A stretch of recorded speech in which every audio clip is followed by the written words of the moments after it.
Thank you very much, Mark, and greetings, everyone. Just to give you a preview of some of the coming attractions next month, we'll have Leslie Gordon with us from the University of Alabama, longtime friend of mine, and then in May from the Civil War Battlefield Trust, Gary Edelman will be with us. He's a rather clever fellow, and he's going to talk about battlefield preservation.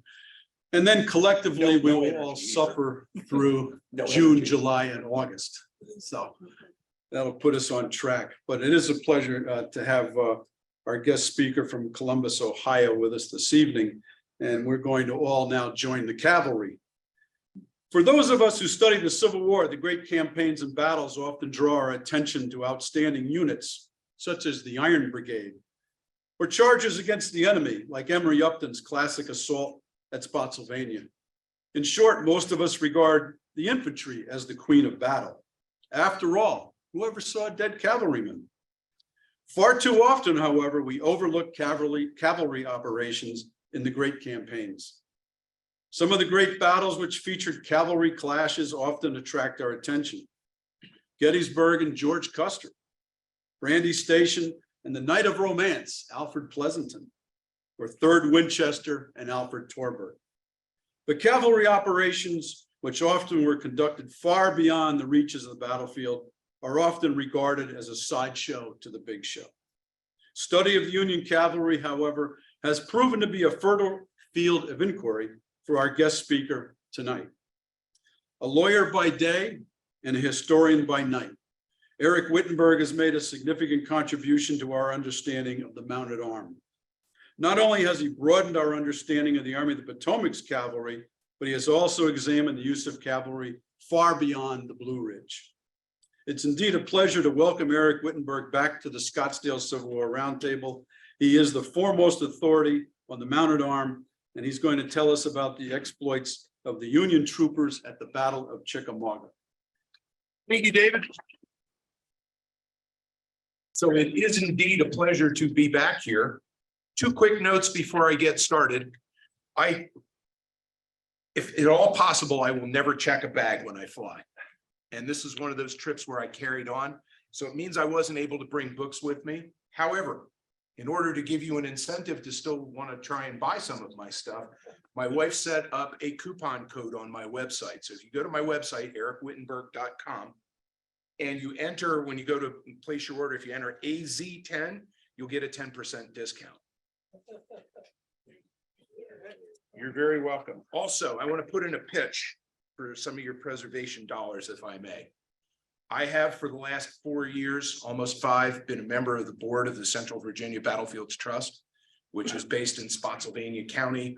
We have within our jurisdiction, for lack of a better way to put it, Spotsylvania, Chancellorsville, Fredericksburg, and of course the Wilderness, along with Mine Run, and some of the other actions at places like Hartwood Church and things like that.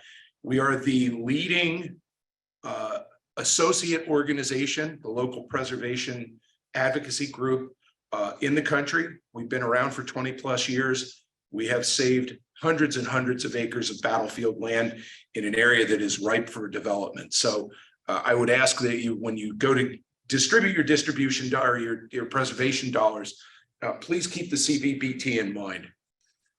So let us begin. Robert George Horatio Minty, born in Ireland, served in the British Army. His father was a respected officer serving in India. Young 17-year-old Robert Minty joined the British Army as an ensign and served 5 years in the West Indies, Honduras, and the west coast of Africa. In September of 1853, after contracting a severe inflammation of the liver, probably something along the lines of malaria, while serving in Sierra Leone, Minty sold his commission and immigrated to the United States. He settled in Canada, took up railroading as a profession, worked on trains all over New England, Windsor, Ontario, and Michigan. Settled in Michigan and was working with a new railroad, the Detroit and Milwaukee Railway, when the storm clouds of war gathered in 1861. He was commissioned a major in the 2nd Michigan Cavalry in 1861, lieutenant colonel of the 3rd Michigan a few days afterward, and was made colonel of the 4th Michigan Cavalry on July 31, 1862. He commanded a brigade of which the 4th Michigan formed a part a greater portion of the time during its service in the field. An Irish-born officer, Minty was one of a kind, having learned to use the saber when fighting for the Queen in Africa. He stood 5'7". He had wild blonde hair and a thick beard, as you can see. Hazel eyes. He had a clear and ringing voice. He was a devout Episcopalian who was known as a teetotaler who did not use profanity. He loved music and was known as an educated soldier of great intelligence, a dandy cavalryman, an excellent disciplinarian, which you would expect of a British soldier, and as good a leader as Murat himself, of course, referring to Napoleon's chief of cavalry, Marshal Murat. He had the reputation of being headstrong and bumptious in nature. A Confederate officer paid him the highest possible compliment. Colonel Minty is one of the most gallant and dashing officers in the Federal Army, and those who scare him up may count on having to fight. During the Civil War, Robert Minty was personally engaged in 109 skirmishes and battles, had 5 horses shot out from under him, 13 enemy bullets pierced his clothing. However, he was never wounded, never deterred, and never frightened. Instead, he just drove on, making him probably the most effective small unit cavalry officer of the war. He commanded an excellent veteran brigade of horse soldiers designated as the 1st Brigade, 2nd Cavalry Division, Army of the Cumberland. His brigade consisted of his own 4th Michigan, the 4th United States Cavalry Regulars, the 7th Pennsylvania Cavalry, and a battalion of the 3rd Indiana. And some of you are familiar with my work undoubtedly know that the other battalion of the 3rd Indiana served in John Buford's division at Gettysburg. Minty's commands were known for their proficiency with the saber and were famous for their thunderous mounted charges. The men also carried revolvers and sharp Smith and Burnside carbines, single-shot breech-loading weapons that could lay down rapid and effective firepower. And let me just tell you a little bit, and I'm having to go a little faster than normal here because of time constraints, but Minty, during the Tullahoma campaign, will earn for himself a great reputation at the Battle of Shelbyville, fought on June 27, 1863, when with 2 mounted charges by 5 regiments of cavalry, on 2 different occasions, he shattered and routed Joseph Wheeler's corps of cavalry. 5 regiments. So much so that afterward, they earned the reputation and the nickname of the Saber Brigade, and for good reasons. John T. Wilder was an imaginative man who took great pride in his work and was determined to build one of the finest fighting units in the Union Army. Born in New York, moved to Ohio at 19 and took a job as a draftsman and millwright. Later moved to Greensburg, Indiana, where he established his own foundry. He became an expert in hydraulic engineering, erecting numerous mills in the North and Upper South. When the war came, he was determined to form his own artillery battery and cast 2 cannons in his foundry. However, his application was turned down. The state of Indiana had already met its quota of artillery batteries. Undaunted, he joined the 17th Indiana Infantry as a captain and was commissioned quickly lieutenant colonel. The 17th Indiana constantly skirmished with Confederate cavalry, and one day, frustrated because there were not enough Union cavalry to protect the infantry, Wilder ordered his men to mount mules to pull the regiments with supply wagons. The mules were not used to being ridden and did not take kindly to the foot soldiers mounting them. As fast as the men mounted the mules, they were thrown off, much to the amusement of the men from other units who gathered to watch this spectacle. Wilder, however, was determined that his men should be mounted, and he requested permission to do so. Excuse me, 3 months later, on February 12, 1863, permission was granted. His next goal was to provide his soldiers with the best weapons available, and he attended a demonstration of Christopher Spencer's new repeating rifle. Spencer had a tubular magazine that held 7 rimfire cartridges, and it would soon prove to be one of the most deadly weapons of the Civil War. He arranged for a bank loan from a bank back in Indiana to finance the purchase of the Spencers, and his men agreed to have money deducted from their pay to help reimburse their commander. In May of 1863, Wilder's men received their new rifles, becoming one of the first mounted infantry units in the Army of the Cumberland to be equipped with repeating rifles. Wilder's brigade at the start of the Chickamauga campaign consisted of the 17th and 72nd Indiana, the 92nd, 98th, and 123rd Illinois. The brigade's artillery support was supplied by Captain Eli Lilly's 18th Indiana Battery, which featured 6 3-inch Rodman guns. Sure, I'm sure most of you are familiar with who Eli Lilly was. He was a pharmacist before the war and certainly became famous for being a pharmaceutical manufacturer in the years afterward. He was a very capable artillerist. Braxton Bragg, the commander of the Confederate Army of Tennessee. There's a great story about Braxton Bragg, who, while he was commanding a post in the regular army in the years before the war, was both the post commander and also its quartermaster. And he ended up engaging in an exchange of letters with himself, requesting and denying supplies. Bragg had concentrated his army on the east side of Chickamauga Creek, hidden in the dense forest from the eyes of the Union Army. And let's take a look here quickly at the battlefield area. McLemore's Cove, which is a valley. It's not what you would think, like a cove in an ocean or anything like that. You have Chickamauga Creek and West Chickamauga Creek, Taylor's Ridge, Lookout Mountain, the town of Ringgold, Lee and Gordon's Mill, Crawfish Springs, and Gless's Mill. All in Leeds Tanyard. These are all places that will become familiar names to you as we go.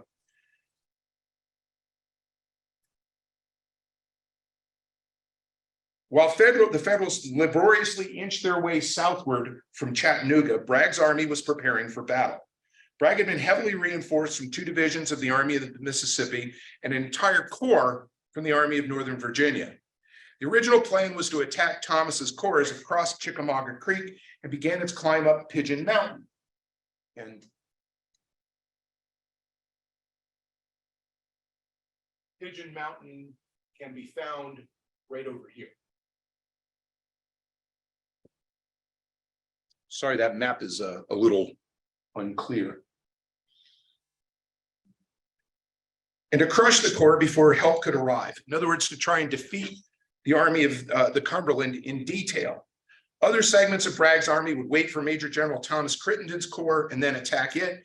And finally, the full weight of the Confederate army would be brought to bear on Major General Alexander McCook's corps, destroying the Army of the Cumberland 1 unit at a time. By September 10, Rosecrans had begun to realize that Bragg's army was not in retreat. Units from Thomas's corps began to report the presence of large rebel units. Major General James Negley's division encountered a strong force when it crossed the Chickamauga, and Negley was forced to retreat. Thomas reported back to Rosecrans that the army was no longer falling back in disarray as they've been led to believe. Both Thomas and McCook were concerned about being spread so far apart, and after consulting with Thomas, McCook started making plans to shift his corps northward and closer to Thomas's corps. Let's go back a little.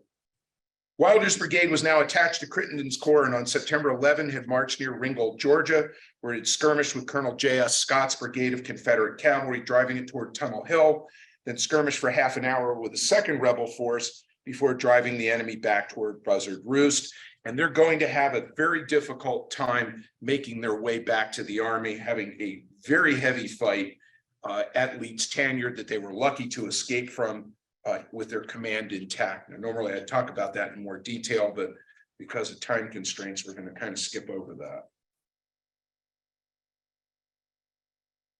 On September 15th, Bragg announced his final plans at a meeting of his senior officers. He intended to march northward and then west to interpose his army between Chattanooga and the Union forces, thereby forcing Rosecrans to either fight or fall back across the Tennessee River in order to keep his supply line open. By September 17th, the forces on both sides were moving northward, and it was only a matter of time before they would collide with each other. Rosecrans realized that the vital crossings over Chickamauga Creek needed to be defended, but yet he was not still fully convinced the Confederates had anything more than a few cavalry units in the area. So in order to counter any threat by the Confederate cavalry, he ordered Wilder's brigade, along with Minty's cavalry, to defend Reed's and Alexander's bridges across Chickamauga Creek. Reed's Bridge, Alexander's Bridge. They're roughly a mile apart.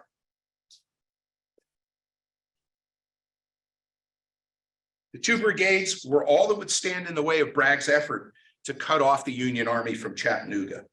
On the morning of September 17, Wilder's brigade headed for Alexander's bridge 3 miles north of Lee and Gordon's Mill, while Minty's brigade was sent to Reed's Bridge.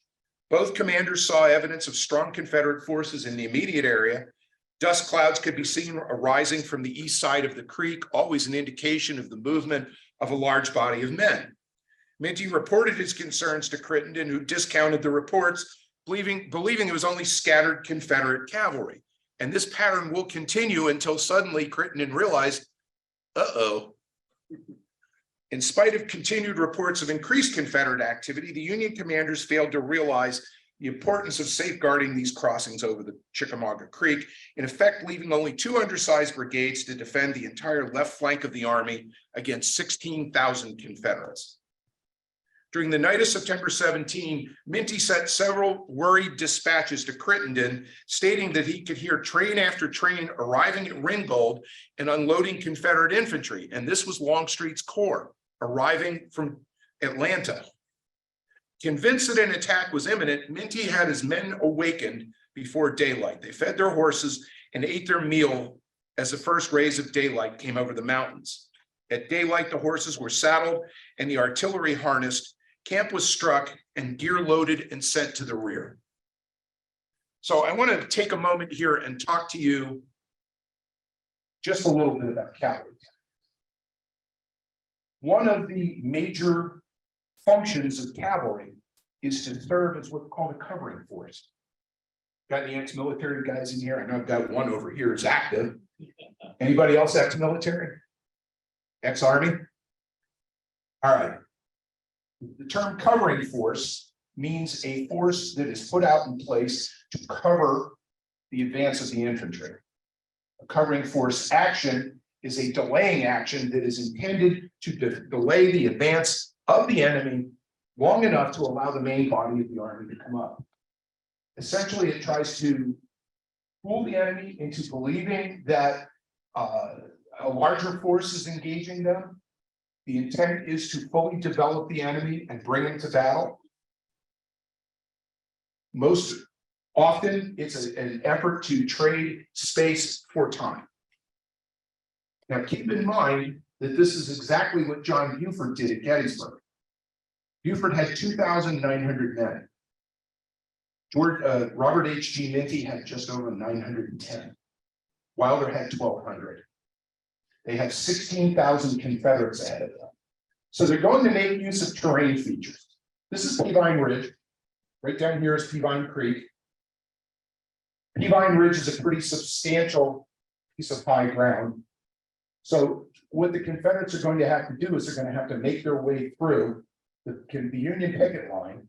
Once they make their way through the Union picket line, they then have to deal with Peavine Ridge, and eventually where the main body of Minty's brigade is going to deploy is right here at Reed's Bridge.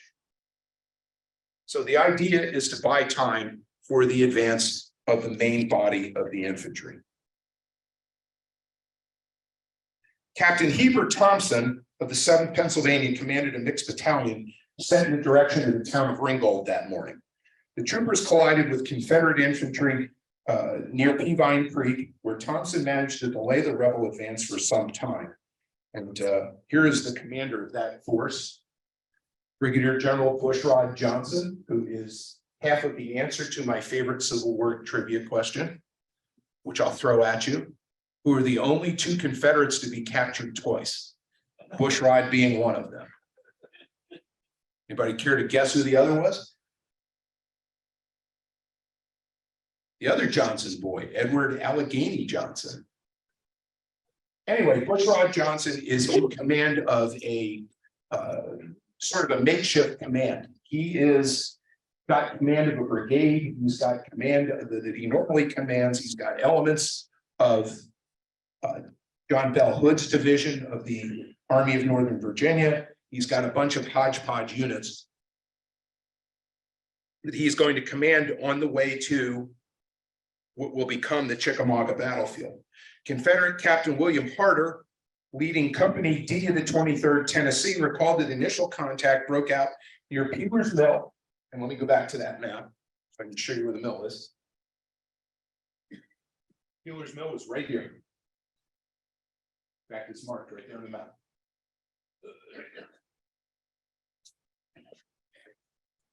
It was at this moment, just after the initial collision, that Major General Nathan Bedford Forrest arrived with a small mounted force and quickly assumed command over the advance.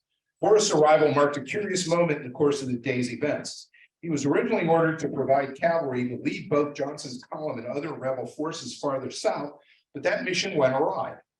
When he did arrive, accompanied only by his escort and some Kentucky troopers that were refugees from John Hunt Morgan's command, he brought with him about 200 men. Instead of using them for reconnaissance or maneuver, however, Forrest ordered them to dismount and reinforce the infantry skirmish line. Johnson had plenty of infantry, more in fact than he needed. Instead, Forrest's men probably should have been better used to threatening the Union flanks, and they will not do that. Minty, meanwhile, had not been idle. Shortly after 10 a.m., perhaps 30 minutes before Forrest's arrival, he reinforced Captain Thompson with 2 more battalions, one from the 4th Michigan and another from the 4th U.S., plus a section of the Chicago Board of Trade Battery, 2 guns, 3-inch ordnance rifles. Taking personal charge of the defense, Minty arrayed the dismounted cavalry in a strong defensive position along the crest of Peavine Ridge. So here's a better map that shows all of this. Peeler's Mill, Peavine Creek. This is Peavine Ridge. Over here is Reed's Bridge.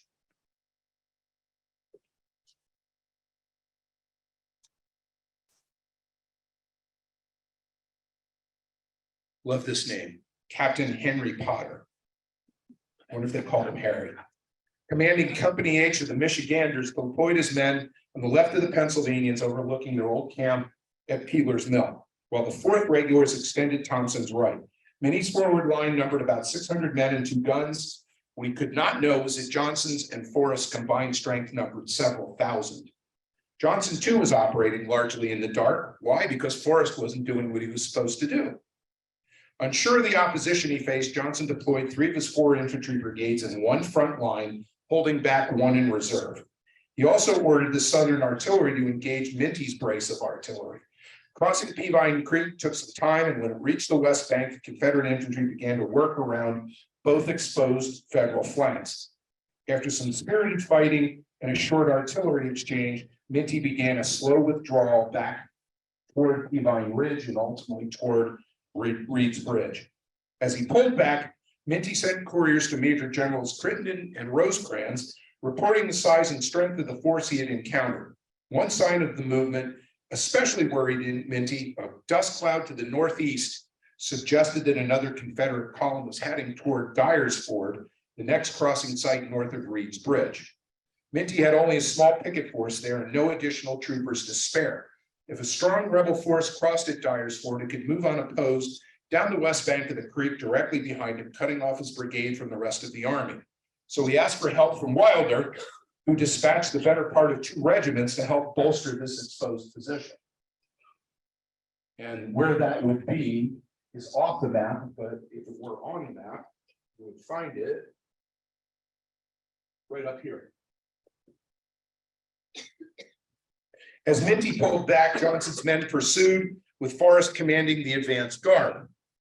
The rest of Johnson's division followed at supporting distance. Johnson kept his men in line of battle, which made for slow going as they negotiated the wooded and rolling terrain. The slow advance gave Minty the time he needed to fall back and establish a new defensive line near his campsite. And you see that defensive line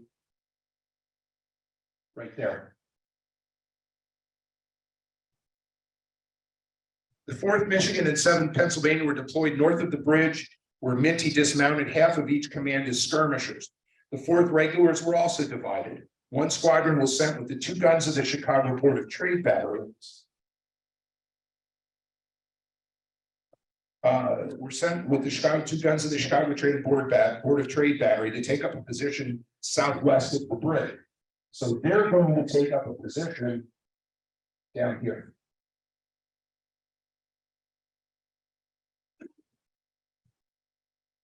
There, the creek makes a sharp turn to the west.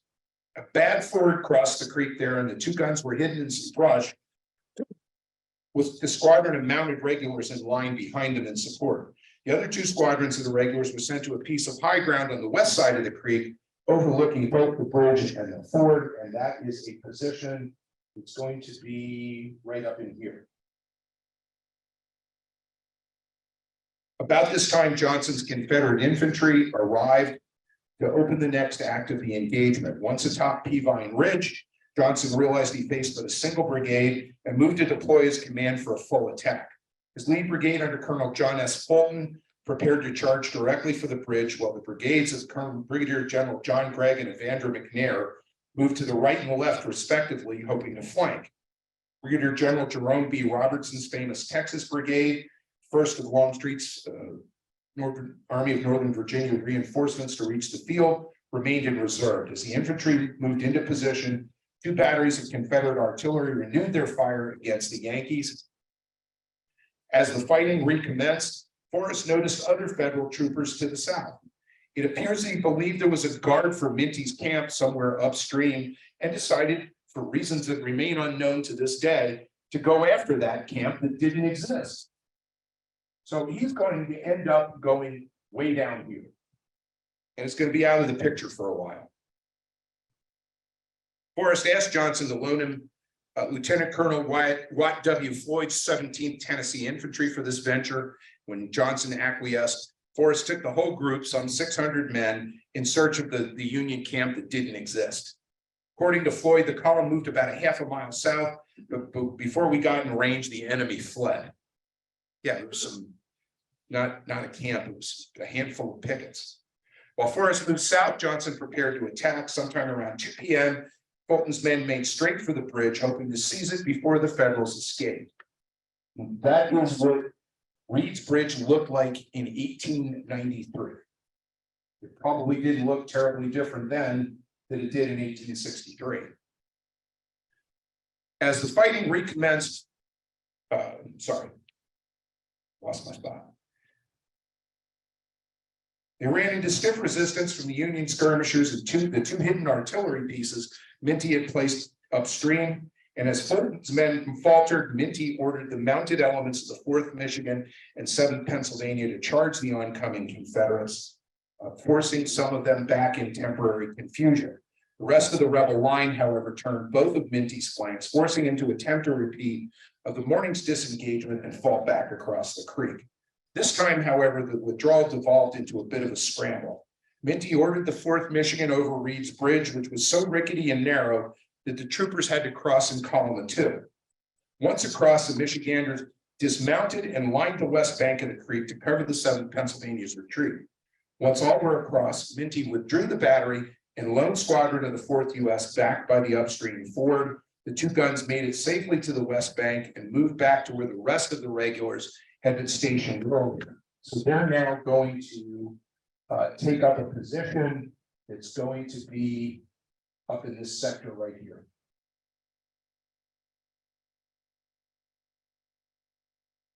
They unlimbered again and went back into action. The last squadron of the 4th Regulars, acting as a rear guard, barely got away, commanded by Lieutenant Wirt Davis. So here is a square trust map over that depicts some land that was recently preserved. But this is the best detailed map of this fight. You can see where the guns were. The regulars, here's Reed's Bridge, 4th Michigan skirmishers up here, 4th Michigan, 7th Pennsylvania, 4th U.S. the main battle line, and you see Johnson's attack. For those of you who've been to the battlefield, that's Jay's Mill right there, which is just beyond to the west of Reed's Bridge. That's where the fighting begins on the morning of September 19th.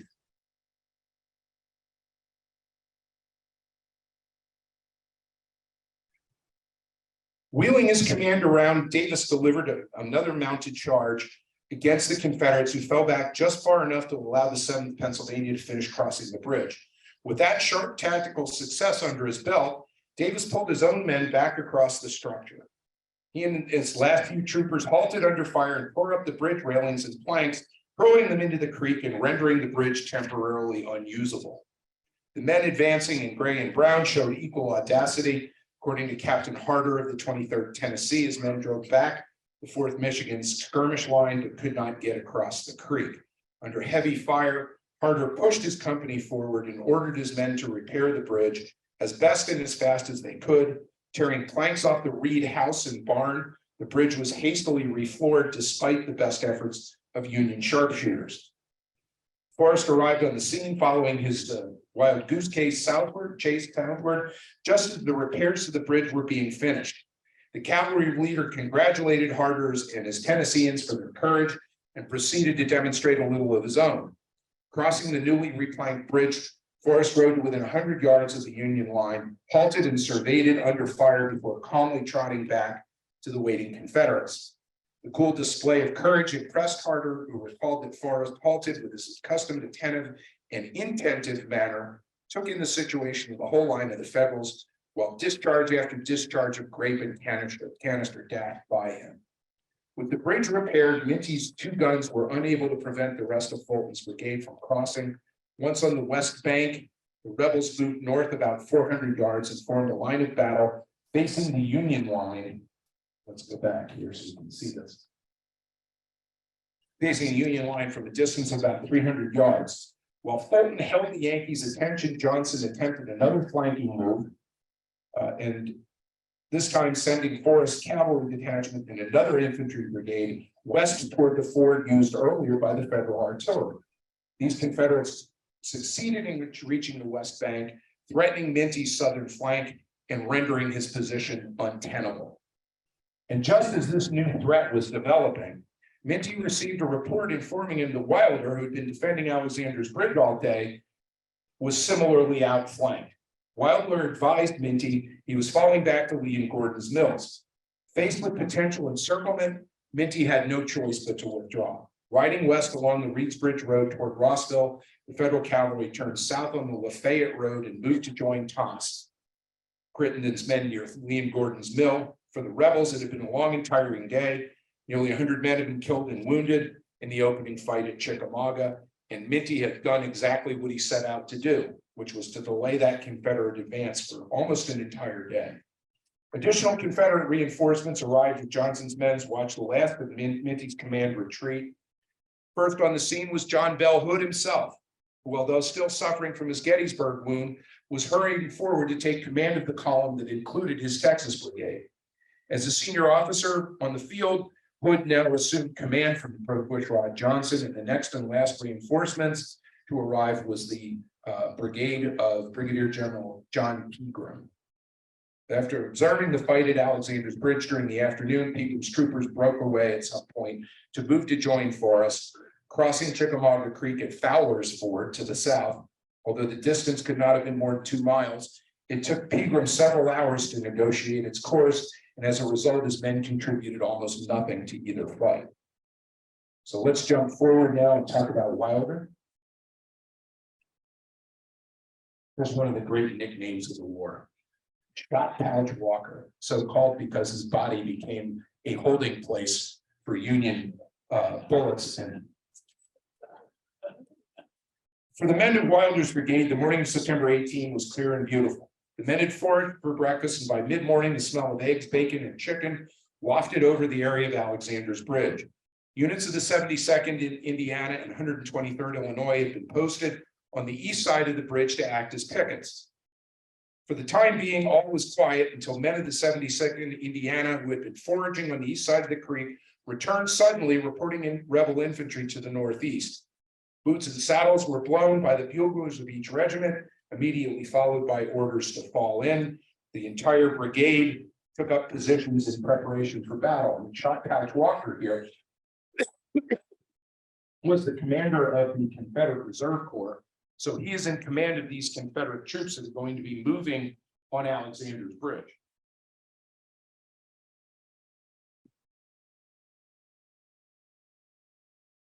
With him, commanding a division, Brigadier General St. John Liddell,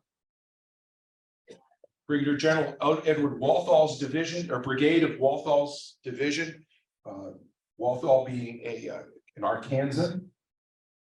Colonel Daniel Govan, I'm sorry, Govan was the archangel. Commanding the other brigade of Liddell's division of the Reserve Corps.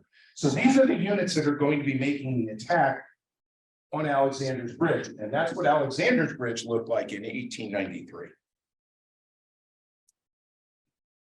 Just as rickety.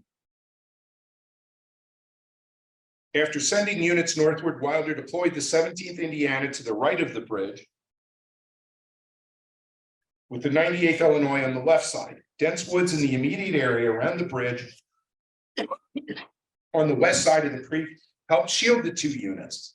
The creek at that point was narrow and deep with steep banks, meaning it couldn't be forded easily. It left the Confederates with no choice but to try and take the bridge or find another place to ford the creek further downstream. 400 yards southwest of the bridge, the four remaining guns of Lilly's battery were placed on a knoll. Wilder had fewer than 1,000 men to oppose 8,000 Confederate infantry, plus part of Forrest's cavalry, all supported by artillery. Wilder and his regiments engaged another large Confederate force. At 10 a.m., a company of Southern infantry made the first attempt to cross the bridge, but was quickly driven back by the pickets of the 72nd Indiana. After the initial attack, members of the regiment ripped up the planking on the bridge and built a lunette fort on the west side of the bridge astride the road. 37 men from Company A then took positions in the lunette, waiting for the next Confederate attack. Lilly's battery of 4 guns opened fire with long-range canister and percussion shells. Captain William Fowler's Alabama battery returned fire. One of the rebel battery's first shells landed near Lilly's number 2 gun, ricocheting and hitting the corner of the Alexander house and bouncing back among members of the battery. Private Sidney Speed alertly ran over, picked up the live shell and hurled it over the log house, where it exploded it harmlessly. For the next several hours, Wilder's men traded fire with the 30th and 34th Mississippi, who had taken positions in a cornfield on the east side of the creek. This is Gallon's lightning at the bridge, which is those of you who have my book will recognize the image on the cover. The Confederates continued to charge the bridge, only to be driven back by Company A, reasonably secure in their lunette. For almost 5 hours, Wilder's brigade held off the rebel attack, but eventually Confederate units began to find places where they could cross without opposition. With Minty's withdrawal from Reed's Bridge, the Confederates gained a secure foothold on the west side of the creek, and at 4 p.m., Wilder reported the crossing of the enemy. Wilder's men began being pressed from all sides. Time was rapidly approaching when they could no longer hold their position and would have to withdraw. Wilder had already received word from Minty that he was being forced to withdraw from Reed's Bridge, and with Minty gone and his flank exposed, the Confederates were streaming across Chickamauga Creek and heading south toward Alexander's Bridge and Wilder's command. At 5 o'clock, Lilly's battery fired its last rounds, limbered up its guns, and withdrew. The 17th Indiana covered their withdrawal, and the 98th Illinois slowly fell back, fighting as they withdrew. After these units began withdrawing, the men of Company A realized they would soon be surrounded and captured if they didn't try to escape. These are the men in the lunette at the end of the bridge. Men knew that they could not all leave at once, so they decided to let 2 men slip away at a time. Sergeant Joseph Higginbotham, in running 30 yards, was shot 5 times in the head, face, right arm, left side, and right leg. Remarkably, he recovered from those wounds, but later died in Corinth, Mississippi. And all the company lost 2 wounded, as well as 31 of their 37 horses killed.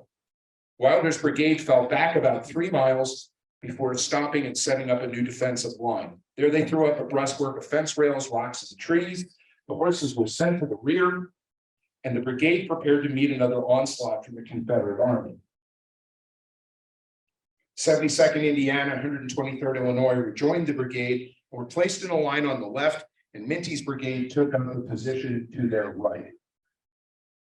This, of course, being Nathan Bedford Forrest, John Bell Hood, and here we get to this position. 5 Confederate brigades moved down the west bank toward Lee and Gordon's Mill. Marching as fast as they could, they ran right into Wilder's brigade. The southern skirmish line was halted immediately by the deadly fire of the Lightning Brigade's Spencer rifles. Captain Joseph Dale of Minty's command found General Crittenden, accompanied by General Thomas Wood and Wilder, at the Vineyard farmhouse. He reported that Minty had been engaged since 7 a.m. Crittenden asked the captain, "Who is that is coming? What have you been fighting out there?" Vale responded, "Buckner's Corps, Hood's Division of Infantry and Artillery, and some of Forrest's cavalry." Crittenden refused to believe the report, saying Wilder has come in with the same outlandish story. There's nothing in this country except Pegram's dismounted and Forrest mounted cavalry with a few pieces of artillery. Minty himself rode up a few minutes later and reported to Crittenden that the rebels were now on the west side of the creek and advancing toward this position. Crittenden, still believing that the enemy did not have such a force in front of them, ordered Wood to take a brigade of infantry and drive off the rebel units. While Wood was organizing his brigade, Wilder and Minty rode back to their commands. Wood moved his brigade up to Wilder's position and, accompanied by Crittenden, rode up to Wilder and demanded to know where the infantry was. Wilder replied, "Ride forward, General, 10 paces, and you will see for yourself." Wood ordered his brigade to form a line of battle in front of Wilder's men. Crittenden added a further dig at Wilder, smirking, "Colonel, we expect to hear a good report for you." Wood's infantry advanced into the woods and suddenly met a tremendous volume of musketry from front and flank. The infantry broke and ran, bowling over Wilder's and Minty's men in panic. Wilder turned to Minty and remarked loudly, "Well, Colonel Minty, the general has got his report." Wilder and Minty then rushed forward to counter the enemy attack. Meanwhile, Wood galloped off toward Lee and Gordonsville, but not before exclaiming, "By gad, they are here." The Confederates advanced toward the rail barricades behind which Wilder's and Minty's men waited. When the rebels got within 30 yards, Wilder ordered his men to open fire, and both brigades sent a hail of bullets into the enemy. The Confederates were cut down in droves. The Graybacks wavered and fell back, leaving many casualties on the field. The survivors reformed in the tree line and emerged again with the fresh units advancing toward the men of the Lightning Brigade. As soon as they were close enough, the brigade again opened fire, supported by Lilly's battery, and whole sections of the Confederate line simply ceased to exist. Again, the rebels were forced to withdraw to the safety of the woods and gave up and broke off the attack around 10 o'clock. For the men of Wilder's and Minty's brigades, the fighting finally came to an end.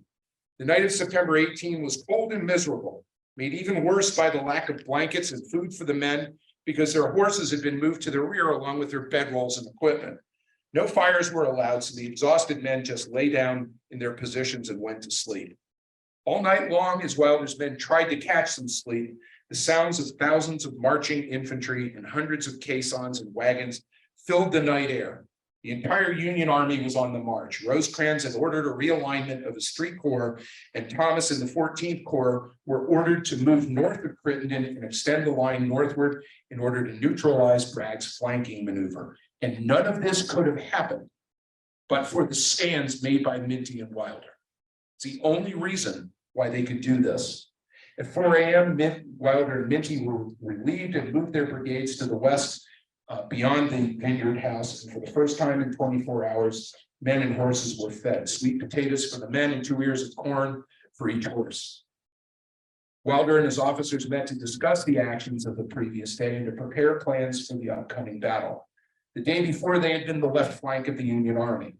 Now they found themselves protecting the right flank, as Union forces had shifted position during the night. The bravery of the men of Wilder's Lightning Brigade and Minty's cavalry had prevented total disaster from befalling the Army of the Cumberland. Without the valiant Union stand on the banks of Chickamauga Creek, the Confederate Army would have swept down the Union flank, and the Battle of Chickamauga would have been lost on the very first day. So this is the monument to Wilder's brigade. Looks like a rook on a chessboard, doesn't it? Don't try and go up to the top of that in the summertime. You'll run into lots and lots of wasps up there. And they don't care whether you support the Union or the Confederacy. You're invading their territory, and they're going to attack you. But if you want to say that there was a particular Union unit that was the most valuable player at the Battle of Chickamauga, I don't think anybody, not even my friend Dave Powell, would argue with me in saying that it was Wilder and his Lightning Brigade. And just as a wrap up here, and I want to jump to the last slide so that you have the address on my website. In the years after the war, John T. Wilder ended up as the mayor of Chattanooga. And one of the things that he loved to do after the war was take people on battlefield tours, including, interestingly enough, Nathan Bedford Forrest.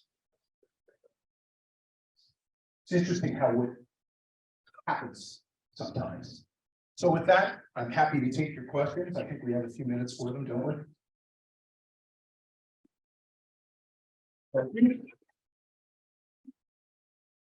Mindy being a railroad man. Hold on. Mindy being a railroad man, where did he learn to ride? He served in the British Army. He'd been a lieutenant in the British Army, so he learned to ride in the British Army. I see. Anybody else? I'll come to you. Did Crittenden suffer any consequences for his obtuseness that day? Yeah, heavy casualties. And Crittenden's 20th Corps ceased to exist not long after the battle, and Crittenden was relieved of Corps command. One of those political generals who had marginal military talent. Gordon, I come to you. Hold on.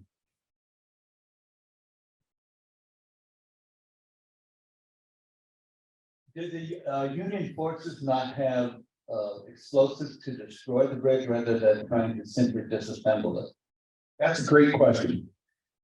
And they would have had some incendiary ordnance in their limber chest, but don't forget that at least at Reed's Bridge were only 2 guns there. And they were heavily engaged. Trying and set that bridge afire while the Union troopers are trying to retreat across it. Not a viable option. So trying to tear up the planks and disable the bridge was about the best they could hope for. Anybody else? We have a couple of questions on Zoom. Okay, hang on. What was the cost of the carbines that they not carbines, but the repeaters? The cost was several $1,000s because they had to equip the whole command. The guns cost roughly $100 a piece. So you've got 2,200 men, you can do the math. Those days was a lot of money. And after the Tullahoma campaign, when Wilder's brigade proved its worth at Hoover's Gap, the Union Army paid off, or the Union paid off Wilder's loan, so that the men weren't having to pick their own weapons. Yeah, there were just One more question. And then finally, what were some of the lessons learned, both good and bad, for the Union Cavalry at that point? That's a great question. And one of the things that I should have pointed out and didn't, and I apologize for that, was to compare what Minty in particular did and compare it to John Buford. Like I said, Minty had 910 officers and 2 pieces of artillery. Buford had 2,900 men and 6 guns. Minty had a much longer front to cover than Buford did. His picket line, the original vedette line, where first contact was made, was manned by no more than 100 and some men. And they're going to delay the advance of Johnson's corps for nearly an entire day, fighting extremely effectively, using really effective small unit tactics, even making mounted charges at times in order to relieve pressure. If you want to compare this covering force action to John Buford's, I'll suggest to you that Minty's is even more remarkable than what John Buford had. Because Buford bought time for the main body of the Army of the Potomac to come up. Minty saved the Army of the Cumberland and Wilder. I think there's an easy argument to make that that's the result of what Minty and Wilder did on September 18, 1863. The lesson: mounted infantry with good firepower is an extremely effective tool.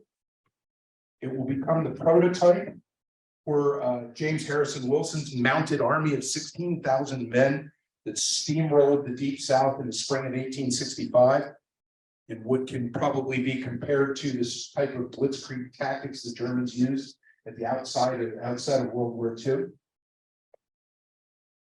Minty proved his worth as probably the best small unit commander in the Union Army of cavalry on either either theater. In particular, though, Minty will never go above the rank of colonel. Why? He'll get court-martialed in 1864. So he'll be breveted to brigadier general, but he will never be, actually breveted to major general volunteer, but he will never become a full rank general. Isn't that remarkable? Why was he court-martialed? That's, the question was, why was Minty court-martialed? Long story we don't have time to get into, but it was, he was accused of disobeying orders.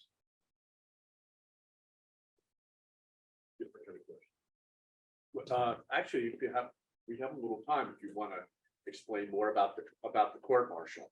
I don't know a whole lot more than I've already said.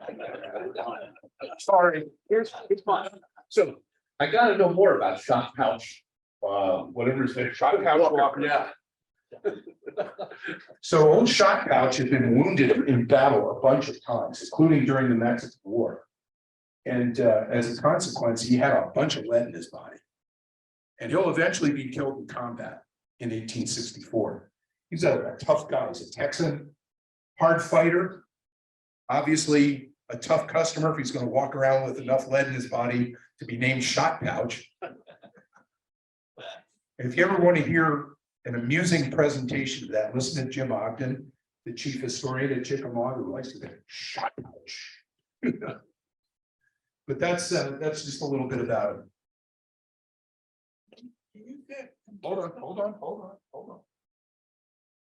Can you compare the tactics of the Confederates to the Union with respect to the cavalry? So the question is, I compare the tactics. Let me commend to you my friend Dave Powell's excellent book, Failure in the Saddle, which is a study of the miserable failure by Joe Wheeler and Forrest at the Battle of Chickamauga, where they did not do what they were supposed to do. You know, the great example of that is the attack on Reed's Bridge, when Forrest should have been covering Johnson's flank, and instead he's either leading infantry himself or he's off on a wild goose chase. And that in turn significantly delayed the Confederate ability to cross the creek. So Wasn't that so atypical of Forrest? Who was a crazy man on a horse? the question was that atypical of Forrest? My response to you is I think that there was no more overrated officer in either army during the American Civil War. I think that Nathan Bedford Forrest ran up a very gaudy record against the second team. And when he finally met the first team in Selma in 1865, he got routed. Forrest wasn't a cavalry, he was a mounted infantryman. He had no value to the army for the most part because he was incapable of serving under anybody's command. And unless he was in an independent command, he didn't contribute much. And look at the record, it speaks for itself. I see a hand back here, let me get back here.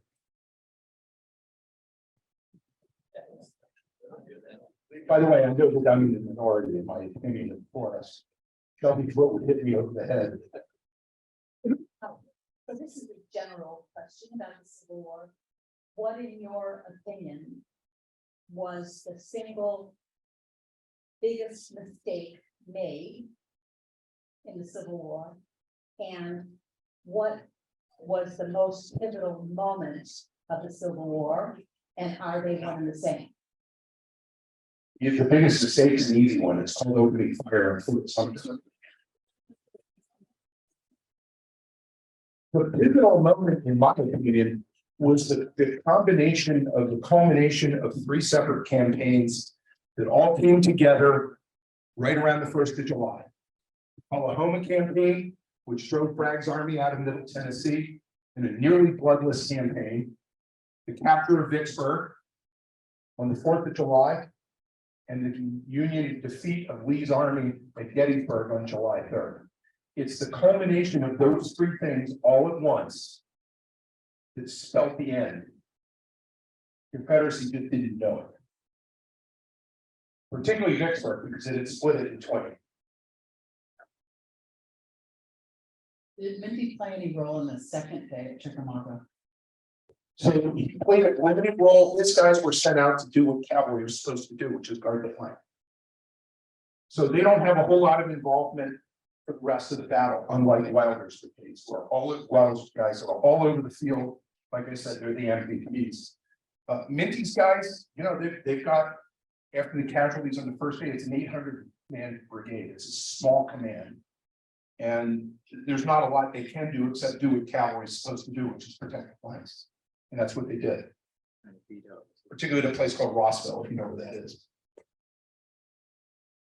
We'll see no more questions. I want to thank you for your attention. Now, if we continue by saying the weather in Columbus, Ohio was better than the weather today, than the weather here, and I feel cheated.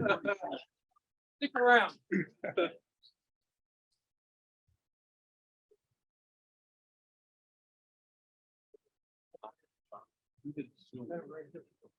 Oh, yeah.